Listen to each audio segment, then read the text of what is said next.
ஆம்பூர் அருகே உள்ள வெங்கடசமுத்திரம் கிராமத்தில் கங்கையம்மன் கோவில் தேர் திருவிழா மிக விமர்சையாக நடைபெற்றது. திருப்பத்தூர் மாவட்டம் ஆம்பூர் அடுத்த வெங்கடசமுத்திரம் கிராமத்தில் கங்கையம்மன் கோவில் தேர் திருவிழா புதன்கிழமை நடைபெற்றது. கூழ்வார்த்தல் நிகழ்ச்சியுடன் திருவிழா செவ்வாய்க்கிழமை தொடங்கியது. தொடர்ந்து இரண்டாவது நாள் தேர் வீதி உலா நடைபெற்றது. வீதி உலாவை ஆம்பூர் எம்எல்ஏ ஆசை வில்வநாதன் தொடங்கி வைத்தார். தேர் முக்கிய தெருக்கள் வழியாக சென்று கோவிலில் நிறைவடைந்தது. பாட்டை சாரி அம்மனுக்கு பொங்கல் வைத்தல் நிகழ்ச்சி நடைபெற்றது.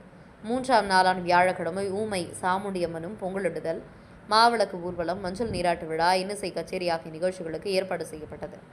வெங்கடசமுத்திரம் ஊர் நாட்டாண்மை என்.எஸ். ராஜன் தலைமை வகித்தார்.